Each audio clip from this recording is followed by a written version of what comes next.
Vale a pena. Eu tô com a situação.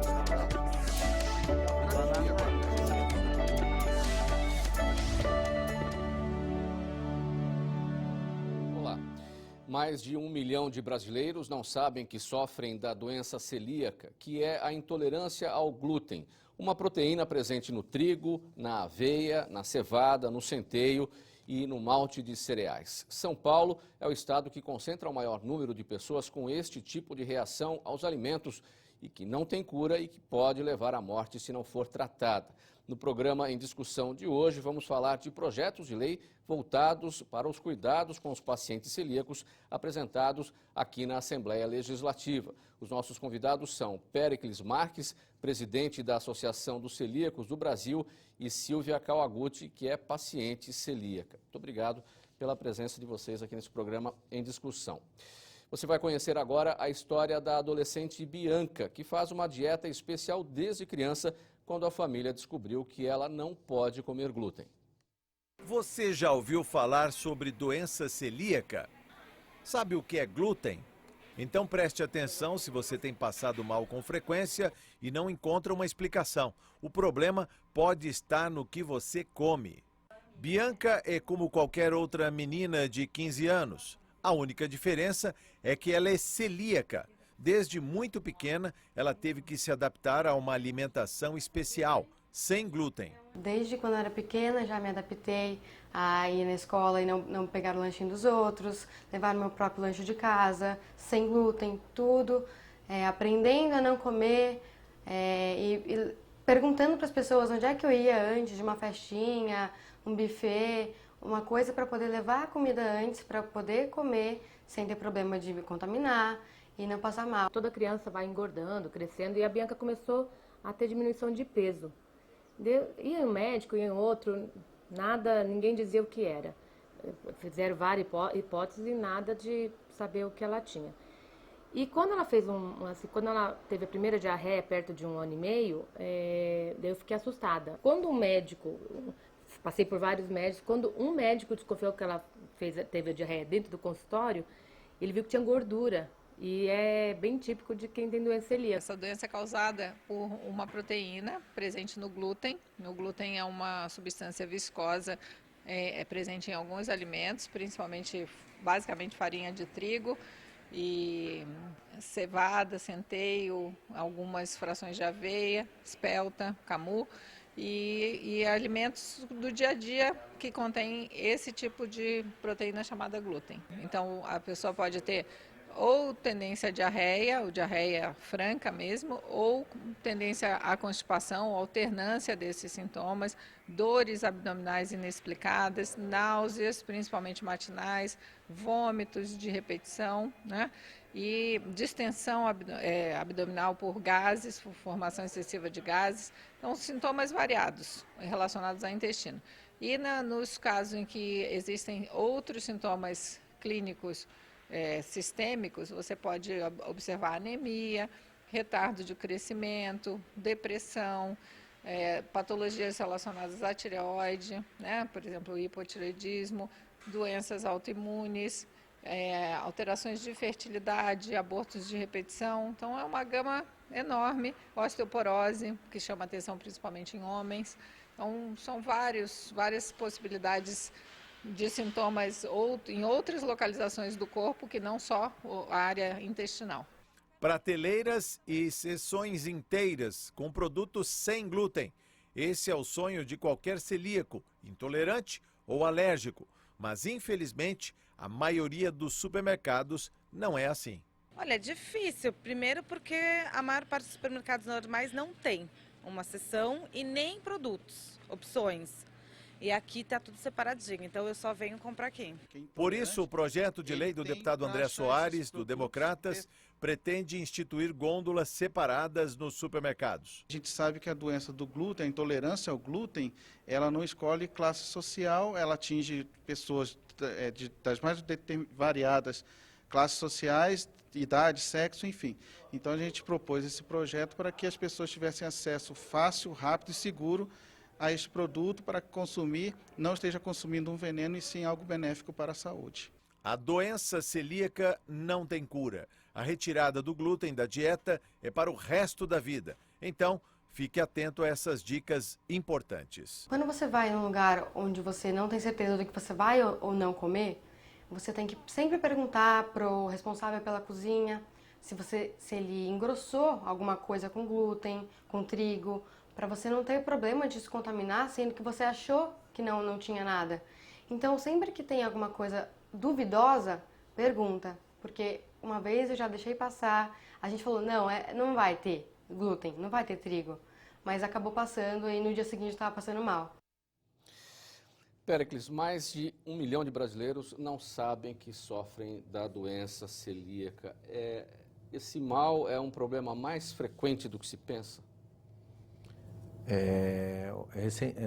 Podemos falar que recentemente, há uns 5 anos, foi feita uma pesquisa na Unifesp que apontava já 1 para cada 214. Então, realmente, é a pesquisa que mais fresca que a gente tem comparado com outros estados, né? Foi feita em São Paulo. Em São Paulo, com 3 mil doadores de sangue, e que você imagina que são pessoas com a saúde em dia, né? Para se predispor a doar sangue. Então, é um número que tem se mantido, né? E começa a aparecer em outros estados também com essa mesma equivalência, né? Em cada 214. Isso, é celíaco. Esse é um número paulista. O número paulista. E por que o estado de São Paulo é o principal, é o que tem mais casos? É pelo tamanho da população mesmo? Não, ou é a alimentação que se faz aqui? Olha, no começo dos cadastros que nós fizemos na associação, a maioria das pessoas que participavam com a inclusão no cadastro eram pessoas do Sul. Então, Paraná, Santa Catarina, onde que tem um maior número de europeus, né? Diretamente os filhos diretos de europeus ou ainda aqueles antigos que vieram e residiam lá. Então, alemães, né? Esse pessoal, italianos, né? Que as colônias eram maiores. E depois foi mudando, talvez por causa das informações mais passadas a limpos, como a internet, essas coisas. Mas tanto faz hoje, porque com essa mistura, hoje quase todo mundo é descendente hoje de português ou de italiano, e isso começou a misturar em todo o país, né? Então, também a Bahia tem feito algumas pesquisas, está nascendo lá também uma associação, saindo da condição de grupo, está virando associação, e também tem muita gente se cadastrando, muitos médicos mandando pacientes novos com o diagnóstico de doença celíaca. Data de quando a descoberta da doença? Em todo o universo, a gente acha que desde que se descobriu o pão, né, que quem está consumindo o pão está sujeito a ter essa doença, mas a descoberta foi em 1888 por Samuel G. Percebeu que na época da guerra tinha uma alta e baixa, né, de crianças com o sintoma da doença, né? Então faltava o pão, acabava a doença, voltava o pão, as crianças apareciam doentes. E dali que foram feitos os estudos com essa descoberta, né? E depois aprimorando, né, as cápsulas de análise, né, de detecção e tal, né, com métodos mais modernos, né. Silvia, vamos pegar o exemplo aqui pegar o seu exemplo, evidentemente, e o exemplo da Bianca na nossa reportagem. Por que tanta gente não sabe que tem a doença? Ela tem 15 anos, a Bianca, e o problema foi descoberto desde pequena, desde criança. E o seu diagnóstico foi muito tardio, levou mais de 30 anos para você descobrir a doença celíaca. Por que chegou a esse ponto? Porque a Bianca, eu conheço a história da Bianca, ela era clássica, né? Que é como a gente já estava conversando antes, né? A barriguinha inchada, desnutrida, problema de crescimento. Eu não tive nada disso. Eu fui uma criança normal, aparentemente normal. Eu era magra, mas era normal. E aí, com o passar do tempo, fui tendo vários sintomas gástricos, como gastrite, úlcera, mas também não foi descoberto. Então, eu fui vivendo normalmente. Até que, por acaso, eu acabei descobrindo. Mas se eu não tivesse sido por acaso, acho que eu não ia desconfiar até hoje que eu tinha esse problema. Porque não são sintomas clássicos de diarreia constante, enfim. Quais são os sintomas clássicos? Diarreia constante? Diarreia constante, com episódios alternados de constipação, que eu tinha, mas assim, você nunca vai imaginar que é doença celíaca. Depois que eu tive meu primeiro filho, que começou a ficar assim. e você não vai desconfiar, porque todo mundo tem constipação. Né? Pelos anúncios da televisão a gente vê, né? Tome iogurte e tal para você, né, conseguir ir ao banheiro todos os dias, né? Não é verdade? É sempre assim. Então você nunca vai imaginar que é uma doença. Mas pelo que você se lembra da infância, da adolescência, que sintomas você tinha que muito hoje enjoo, você consegue associar a doença celíaca? Muito enjoo. As coisas me enjoavam. Eu comia e todo mundo saía feliz e eu sempre pensando, puxa, por que só eu passo mal? Mas assim, você fica quieto, então você fala, estou passando mal, e aí você toma um sal de fruta, toma um não sei o quê, e vai levando a vida, né? Eu acho que agravou mesmo quando eu tinha 18 anos e descobri as 3 úlceras, né? Mas assim, também o médico não foi mais a fundo. Com 18 anos você descobriu 3 úlceras? 3 úlceras, e no meu conceito não é normal, né? Com 18 anos você Como é que era o seu estilo de vida aos 18 anos? Uma adolescente Você poderia normal. associar o seu estilo de vida ao surgimento dessas Não, úlceras? inclusive assim, a alimentação da minha casa mesmo, a comida que minha mãe fazia nem era rica em trigo. Minha mãe sempre fez arroz com feijão, uma carne, uma salada, sempre foi assim. Eu fui, né, a gente vai para a escola, eu também não ficava comprando salgadinho nem nada, então eu acho até que eu comia pouco glúten para ter tantos sintomas assim, né? E foram quase 40 anos para você descobrir? Quase 40 anos. Esse por acaso, como é que foi? Você descobriu por acaso? Isso, eu já tinha tido um quadro muito grave de artrite reumatoide e fiquei mais de 1 ano sem conseguir nem me levantar da cama, eu não conseguia fazer nada e foi diagnosticado como artrite. E aí a minha mãe foi me visitar e quando ela voltou, ela conversou com o médico dela, explicou, minha filha não está bem, ela já está 2 meses de cama. E aí o médico falou, olha, por toda a história que ela tem, pelo caso da artrite, tudo, desconfio que ela seja celíaca. E como eu não morava no Brasil, eu tive que ir procurar um gastro lá no país que eu morava. E aí começaram os exames lá. Você morava onde? Morava no Japão. Lá no Japão não existe doença celíaca, nem no rol das doenças mais raras. Então, assim, o médico ficou... Não é por desinformação dos médicos de lá, é porque a doença lá não existe. Não, a doença lá não existe. Porque quando eu cheguei lá, nem vendia pão como vende hoje. Hoje em dia, por causa da globalização, vende muito mais pão do que vendia há 15 anos atrás. Então, assim, o médico nem sabia do que se tratava. Eu pus aquele hospital inteiro em pane, e aí, por fim, depois de muita luta, muitos exames, aí eles conseguiram chegar ao diagnóstico de doença celíaca. Mas foram os japoneses eles que descobriram o seu problema. Sim, o primeiro a pensar foi o médico que estava aqui. E aí sim eu levei o problema para lá, expliquei, e devido a todos os outros problemas que eu tinha problema de pele, tinha falta de ferro no corpo, então aí eles começaram a entender que realmente eu era celíaca.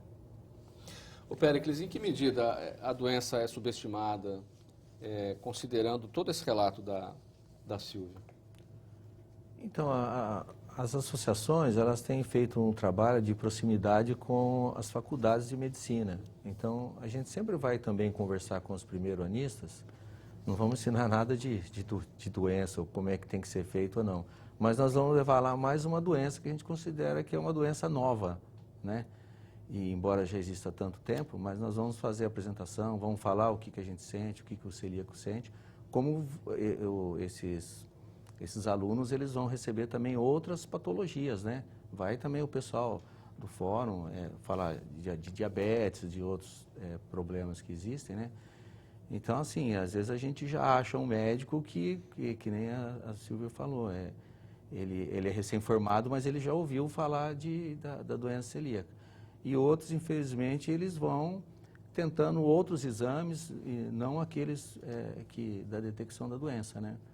Então, é uma verminose, é um isso, é um aquilo, mas não fala, será que é doença celíaca? Os médicos recém-formados, eles estão mais preparados do que os antigos em relação a associar os sintomas ao problema?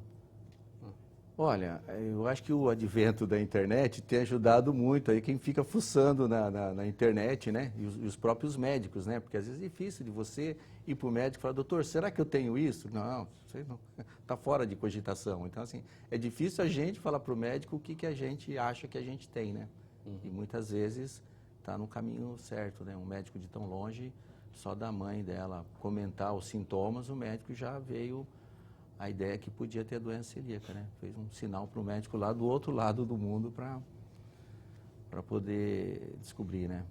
Você acompanha o programa Em Discussão aqui na TV Assembleia SP. Estamos falando hoje de projetos de lei apresentados aqui na Assembleia Legislativa que prevêem auxílio à pessoa celíaca. Projetos de lei de autoria do deputado André Soares, do Democratas. Nós vamos para o intervalo, voltamos já.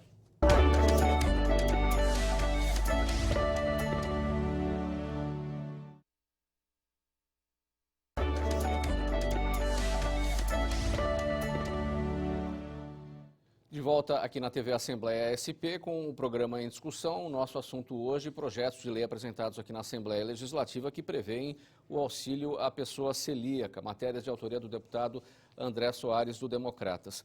Silvia, uma dessas matérias, um desses projetos, trata de espaços específicos dentro dos supermercados só com produtos sem glúten para facilitar a vida do paciente celíaco. Como é que é o dia a dia seu na busca por esses produtos, encontrar cada um, sem correr o risco de levar alguma coisa errada?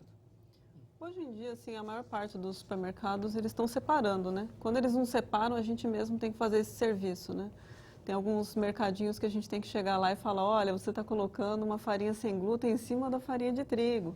Se estourar o saco da farinha de trigo, voa tudo, vai contaminar esse pacote, você, né? O produto já é mais caro. Falei, eu mesmo não posso comprar. Esses dias eu cheguei no supermercado, estava lá, farinha sem glúten em cima da farinha de trigo. Tudo estourado ali o trigo. Eu falei para ele, olha, eu não posso comprar. Eu ia comprar, mas não posso comprar aqui com você. E não vou comprar por um bom tempo, porque eu não sei quanto tempo vai durar o seu estoque. Né? Então, assim, a nossa vida é ligar no saque da empresa para saber se o não contém glúten, não contém mesmo. Porque às vezes vem escrito não contém glúten, mas contém traços, passou no mesmo maquinário. Então é complicado, a nossa vida é essa, é um trabalho mesmo de formiguinha, ensinando no supermercado, ligando no saque, conversando com o gerente daqui. Às vezes vem rotulagem de produto importado, uma etiqueta enorme, falando que não contém glúten. Você puxa a etiqueta, está lá, contém glúten em outra língua. Então, assim, a nossa vida é um serviço mesmo de formiguinha. Pouco a pouco a gente tem que contribuir para que as coisas andem. Por que essa falta de consciência, de informação, Péricles, em relação a isso, a ponto de você encontrar produtos misturados na prateleira do supermercado?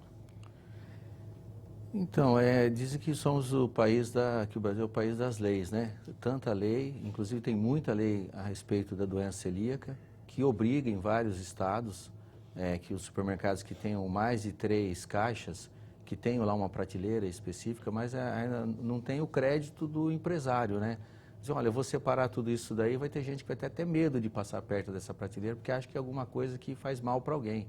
Escrito bem grande, não contém glúten, né? Ou apto para celíacos, né? Então, às vezes, tem esse descrédito do empresário, mas existem várias leis, né? Em todo o país e a gente espera que tenha essa participação das empresas, né? Embora tem muito supermercado também que já faz essa separação.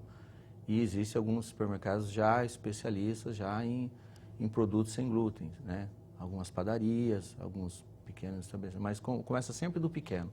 Os grandes ainda não têm esse interesse em trazer isso para o celíaco. Medo de uma implicação mercadológica, é isso que você quis dizer? De você entrar num setor e falar, opa, não vou entrar nesse setor, vou entrar porque aqui isso aqui não é para mim, é para doente. Isso acho que pega, só de eu estar aqui pega. Como muita gente já até pensa, não, ali é um setor de refrigerante diet ou light, isso não é para mim porque isso é para doente. Tem gente que pensa assim. Exatamente. A primeira lei dizia que era obrigado se escrever no rótulo, contém glúten.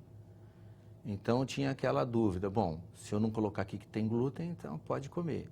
Aí alguém pensou, puxa, mas pode comer, mas pode estar contaminado. Então vamos prender o empresário aqui. Contém glúten ou não contém glúten? O que aconteceu? Sumiram todos os produtos aptos para os celíacos das prateleiras. Porque quem que ia garantir que aquele produto dele não continha glúten? Então sumiram os prateleiros. Ninguém queria o compromisso, porque não tinha análise, não tem ainda um laboratório credenciado pela Anvisa para dizer esse laboratório tem capacitação técnica para fazer análise do glúten nos produtos. E isso começou a vir com empresas amigas, parceiras, que começaram a acreditar que tinham um mercado que podia ser explorado e que podia trazer macarrão sem glúten, outros tipos de produtos aptos para os celíacos e foram assim ganhando o seu espaço, como algumas empresas e muitas famílias que foram aproveitando dessa dificuldade, dessa necessidade de ter produtos sem glúten para os próprios familiares, e que começaram a fazer o seu pão, o seu bolo e divulgar para os amigos, e foram de pouquinho crescendo. Quem não cresceu, está patinando ainda, mas está servindo ao outro amigo, ao outro celíaco, né? O que é que tem, em termos de legislação, referente à rotulagem dos produtos sem glúten?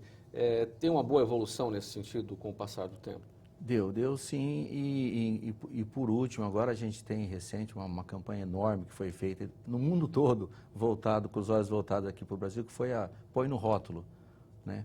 Então, todo mundo mandando imagens, pedindo para ser um rótulo mais adequado, porque a gente está falando do celíaco, mas a gente não pensa só na gente, nessa hora que você fala da rotulagem. O celíaco tem intolerância ao glúten, mas tem gente que tem a alergia, vamos dizer assim, a amendoim, a frutos do mar, a castanha, ao leite, né? Então, assim, hoje já está determinado, se não me engano, são 17 produtos que que interferem totalmente, que alteram o metabolismo da pessoa quando ingerem aquilo, né? Por intolerância ou por uma simples alergia, né? Então, isso está melhorando, mas aí você diz assim, quem que vai analisar aquele produto? O laboratório comum, o laboratório da esquina? O meu amigo falou que pode, então eu vou pôr no meu rótulo que pode, né?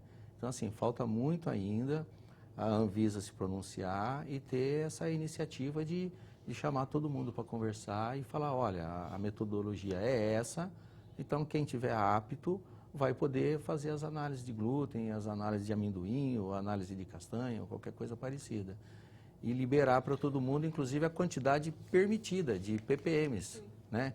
Que hoje em dia nós estamos falando em 20, mas tem médicos que dizem que 20 não pode. ppm é parte por milhão. Uma hóstia por mês faz mal para alguém, né?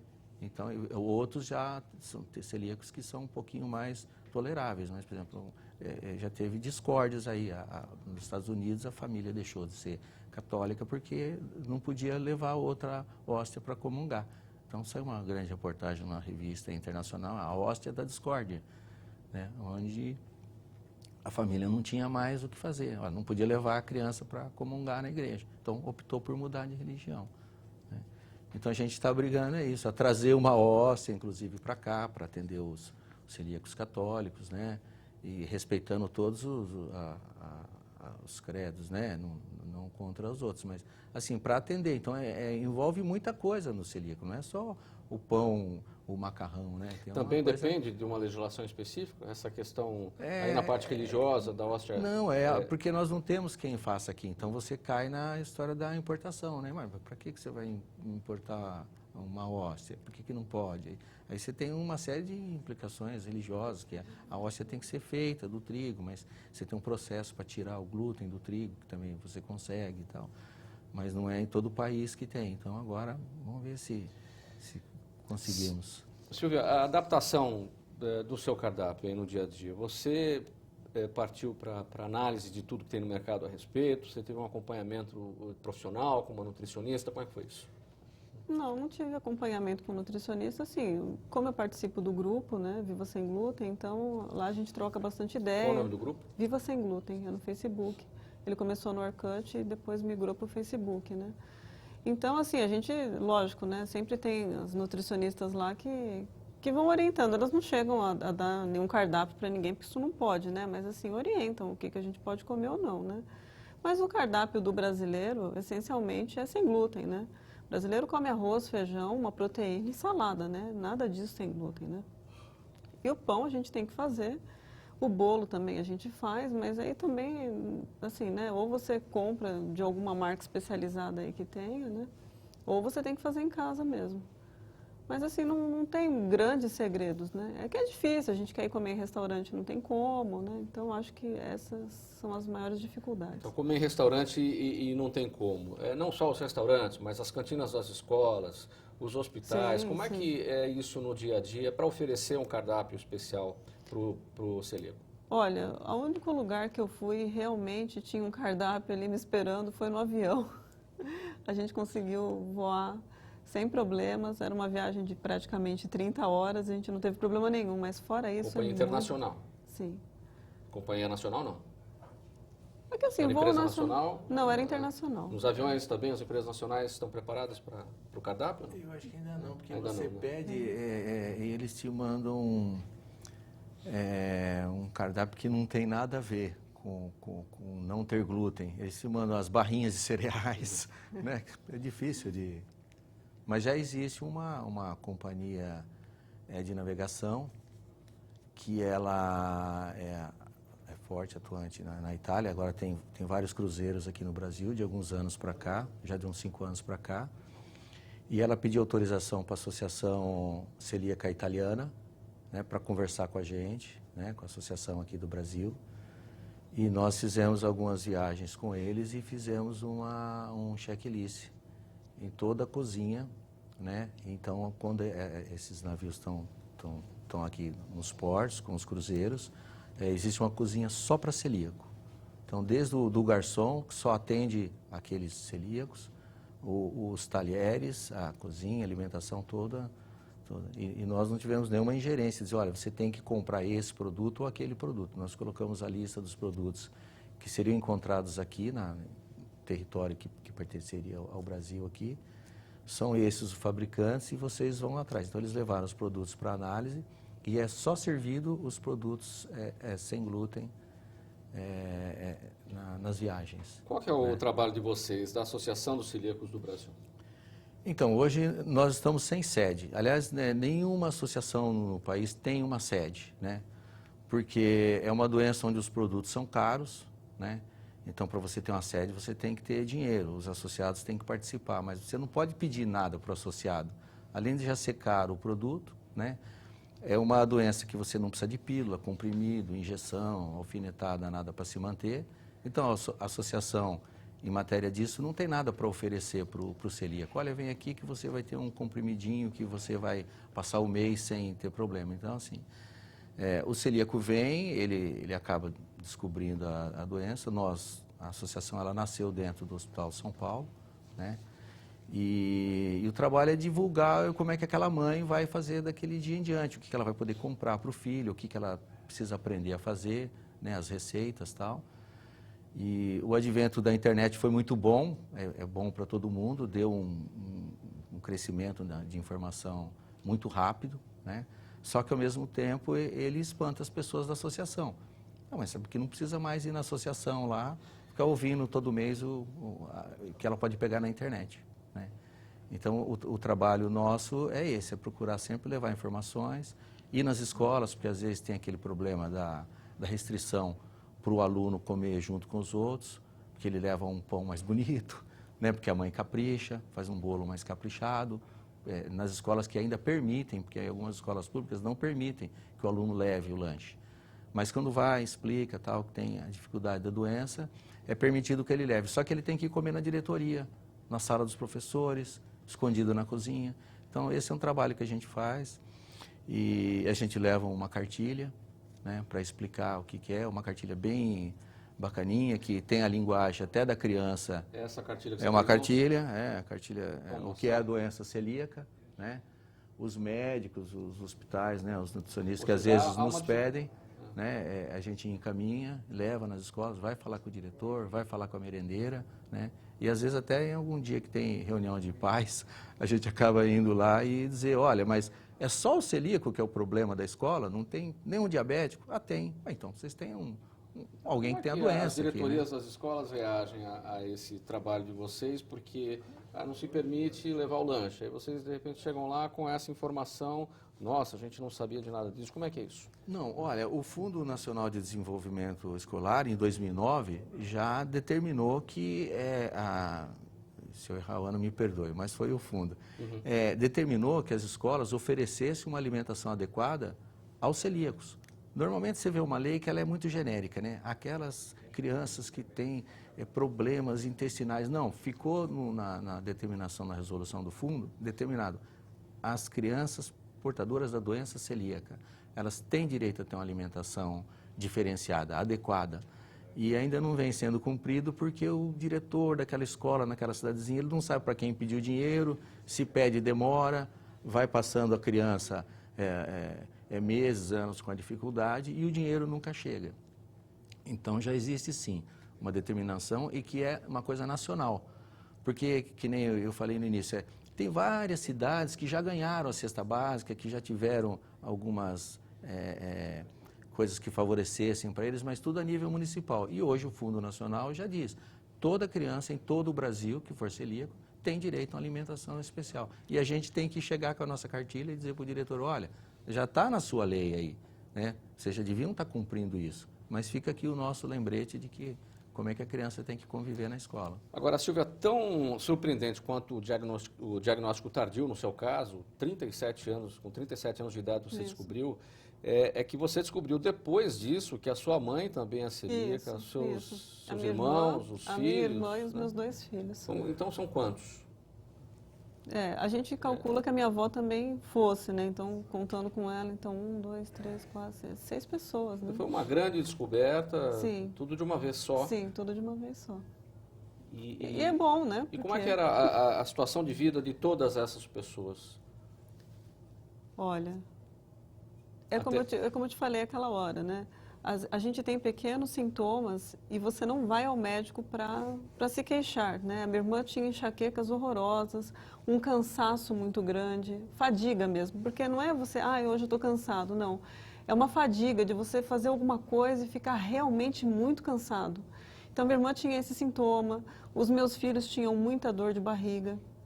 Sempre se queixava, a minha barriga dói, mas você pensa assim, dói porque comeu muito doce, dói porque comeu muita coisa, ou porque tomou água junto. Então, você nunca associa realmente a uma doença, né? Então, assim, eram vários quadros diferentes em cada um de nós e a gente realmente não associava. Foi quando eu comecei a fazer dieta que muita coisa mudou na minha vida, que eu comecei a enxergar o de todo mundo. Eu falei, vocês podem fazer exames também, porque vocês também têm. E aí, realmente, todo mundo tinha. E hoje, nós vivemos uma família sem glúten.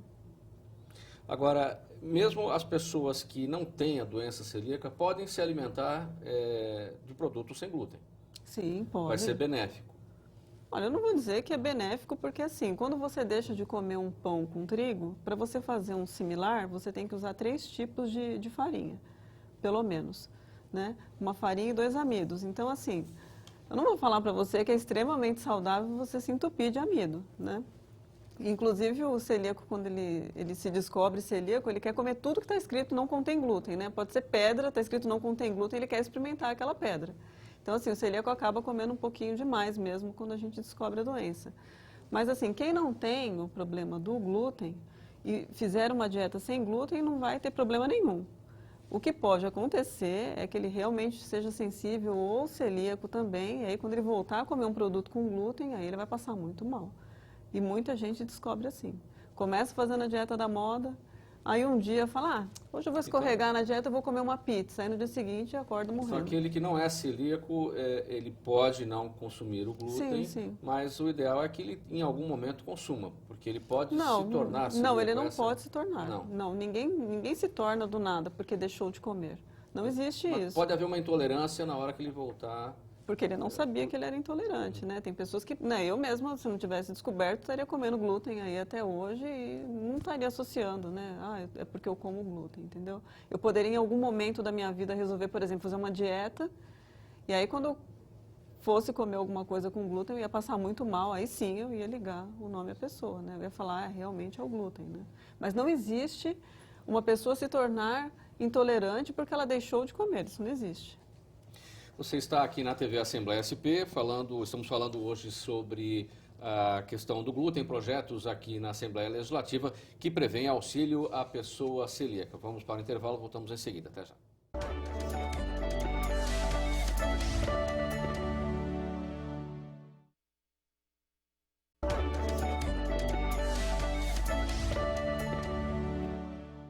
Volta aqui na TV Assembleia SP com o programa Em Discussão. Estamos falando hoje sobre projetos apresentados aqui na Assembleia Legislativa que prevêem o auxílio à pessoa celíaca, que são os pacientes que têm intolerância ao glúten.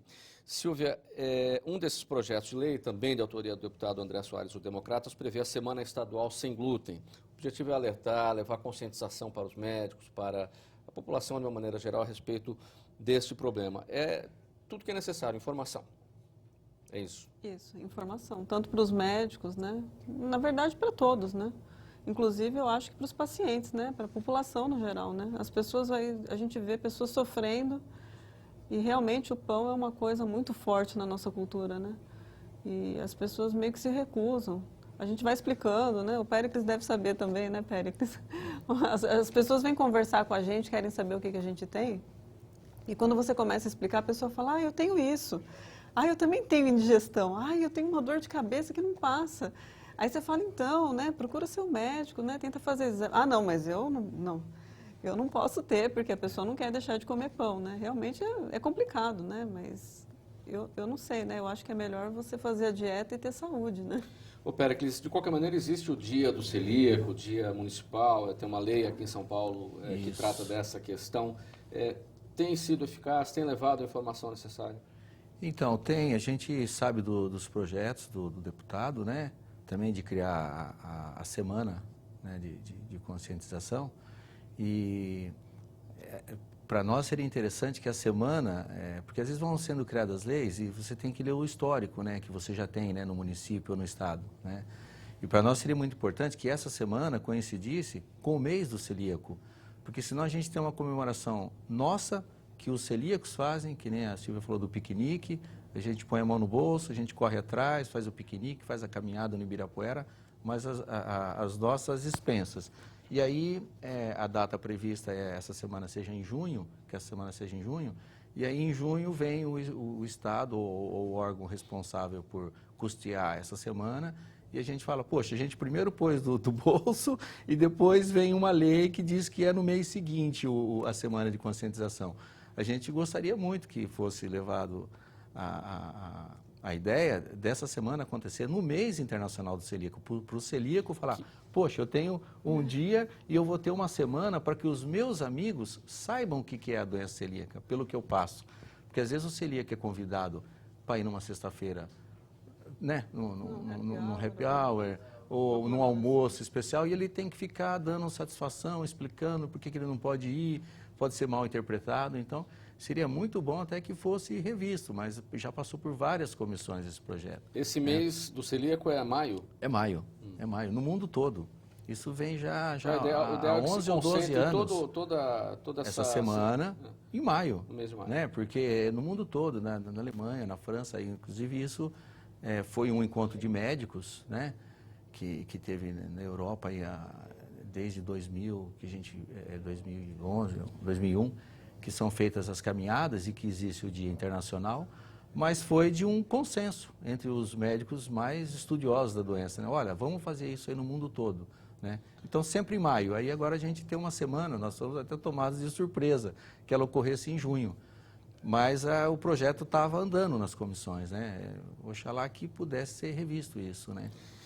Ô, Silvia, o problema do apoio familiar, essa coisa de dar satisfação, né, que o Péricles falou, numa situação social, de eventos e tal. Isso também acontece na família? A família não apoia, não sabe o que está acontecendo? Não apoia. A gente vê lá no grupo, assim, eu não posso falar da minha família, porque como eu te expliquei, a minha família inteira é celíaca, né? Mas assim, as pessoas reclamam muito. Às vezes, um amigo é mais solidário com você do que um próprio parente. Isso é muito triste, né? Porque a gente já ouviu casos da avó que sabota, coloca trigo no feijão para ver se o neto realmente não pode, sabe? Porque assim, é difícil, né? A nossa cultura é pão, é bolo, e as pessoas, é pizza, né? As pessoas ficam muito aborrecidas do parente não poder comer mais. Não entendem que não pode mesmo, nem um pouquinho. A pessoa fala, mas só um pouquinho. Não, nem um pouquinho. Isso se observa muito dentro do grupo, muito, essa falta muito, de apoio muito, da família, muito. a desconfiança de que não é aquilo. Que é um exagero da mãe. Falam em frescura. Ah, é frescura, né, da mãe, que não quer que ninguém dê. Mas não pode, infelizmente não pode. A gente não pode. Com um resquício, a gente não pode. A questão do glúten no trigo, é da natureza do trigo o glúten? É da natureza. Sim, da natureza. Só que assim, com o passar do tempo, com a transgenia, então o trigo passou a ter muito mais glúten do que tinha no passado. Mas assim, o trigo sempre teve o glúten. O glúten é a proteína do trigo. E vem sendo adicionado o glúten ao trigo ao longo do tempo? Vem porque, assim, há relatos de que o pão, antigamente, antes de 1950, ele nem tinha essa elasticidade toda, né? Tem até um livro que o médico relata que jamais conseguiriam fazer rosquinhas como fazem hoje com aquele trigo de antigamente, né? Então, assim, eles vão modificando a planta para que ela fique mais rentável, com mais glúten para ficar mais maleável. E a gente vê nos rótulos dos pães que alguns pães, além de ter o trigo, ainda tem o glúten acrescido, né? Então, assim, é um excesso de glúten na alimentação, né? O problema é hereditário. Sim, é uma doença genética. Pode pular uma geração, mas assim Assim, não significa que todas as gerações terão o problema. Pode ser que E, assim, tenha uma interrupção. É mais raro em homens, mais comum em mulheres. Por que é mais comum nas crianças? Ou o problema se inicia na infância, Péricles? Porque, como a Silvia também mencionou, às vezes o adulto ele é mais teimoso em ir ao médico. Ele está com sintoma, ele hoje dá uma melhoradinha, toma alguma coisa paliativa, um chazinho, e ele não vai no médico. Enquanto que nas crianças, quando tem os sintomas, a mãe sempre ali com a criança pequena. A partir do contato ali da criança já com os ingredientes do glúten, porque até 2 anos, às vezes está mamando no peito e tal, né? Mas quando sai, que começa a introduzir aquelas papinhas, aquelas coisas, ali que vai começar a se manifestar a doença. E bem como pode se manifestar bem tardio também. Mas naquele momento que começa, a mãe está sempre levando no posto para fazer aquele acompanhamento, né? E então tem uma insistência maior em se ir atrás da descoberta, né? O que pode ter. Então, assim, tem um número bem grande mesmo das crianças nessa faixa de 3 a 6, 7 anos, né? Que a mãe está firme ali para tentar descobrir o que o filho tem. Não se pode confundir a intolerância ao glúten com a alergia do glúten. São coisas diferentes. São diferentes, porque tem bastante gente que tem alergia a muita coisa, né? Qualquer coisa, o Quem próprio tem alergia glúten. Não é o celíaco, alergia Não quer dizer que seja o celíaco, não. É que nem a Silvia falou, às vezes vai no mercado, não sabe porque está tendo uma reação, que é a dermatite herpetiforme, que é vamos dizer, uma prima da doença celíaca, mas às vezes vai lá, mexe no produto, não sabe porque já sai se coçando, né? Então, às vezes tem alguns produtos que dão uma certa alergia na pessoa. Agora, tem aqueles que realmente o contato ali fez, então já se descobre que a pessoa, pode-se dizer que ela é celíaca. Porque não vai só aquilo. Vai naquilo, vai no shampoo, não sei qual é o shampoo da Silvia, mas tem shampoo com aveia, tem gente que não pode nem passar perto. Se a pessoa tem a dermatite herpetiforme, não pode. Batom, massinha, criança na escola, se a criança é celíaca, a mãe tem que... quando pede na lista lá massinha, a mãe tem que olhar lá se na massinha não é feita também com farinha de trigo. Então já tem empresas que acreditando nisso, nesse pedido nosso, né? Já tem massinha de modelar sem o trigo. Mas isso tem a ver com a alergia? Não. Com a doença. Porque se manifesta, a criança vai, põe na boca. O problema é que a criança está sempre com a mão na boca, né? O problema da criança é esse, né? Ela tá na escola, então ela põe a mão no lanche do amiguinho, põe a mão no lanche dela e come, ela se contaminou. Criança tem animal em casa. Então, quando você não imagina que você tem um cachorro celíaco em casa, mas quando você vai comprar a ração é feita de farinhas e tem tem trigo ali também, naquelas muitas farinhas que é o composto da alimentação do cachorro. Tem criança que vai lá, come. Não é para fazer isso, né? Mas só do contato, né? Com o animal, isso também pode vir a ter algum problema também, né? É verdade que a doença celíaca tem consequências como a osteoporose, como a asma, tem alguma... A doutora na nossa reportagem citou algumas questões. Isso. A osteoporose está incluída nisso? A osteoporose também, porque com a diarreia constante, vômitos, né? Então a pessoa vai perdendo alguns minerais do corpo. Então a mulher vai às vezes descobrir que ela é celíaca lá pelos 50 e pouco, quando ela vai ver que a osteoporose dela está descontrolada. E aí vai dizer para o médico, olha, eu já fiz todos esses exames, olha, só se você for celíaco, vamos fazer o teste, né?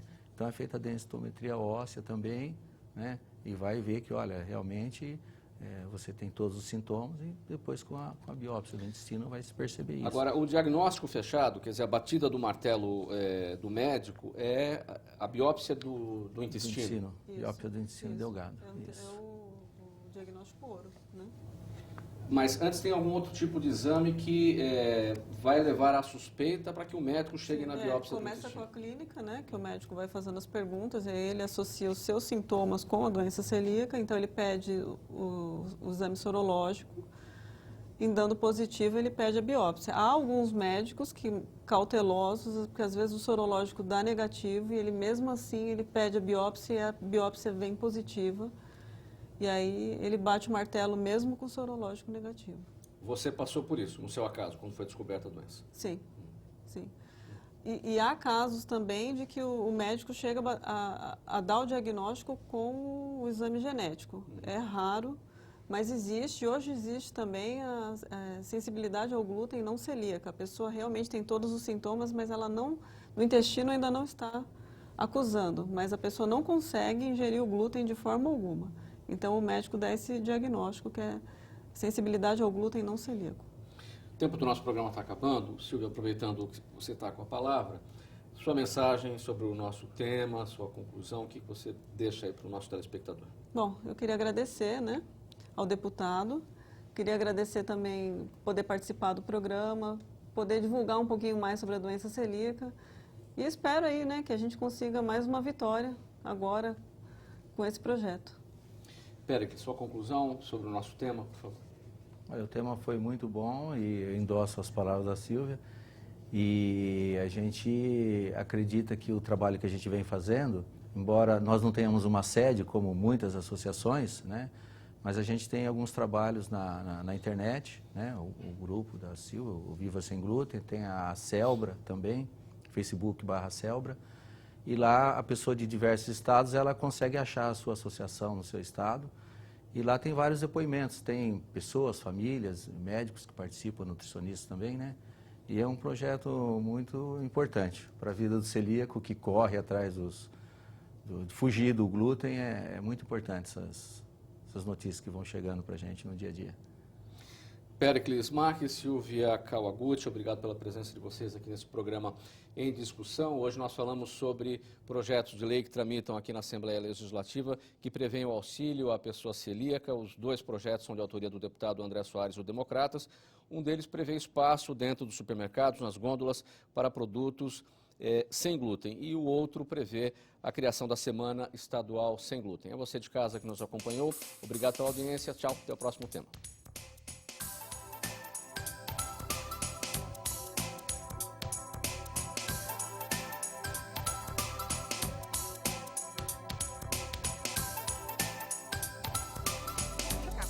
Vale a pena. Banana.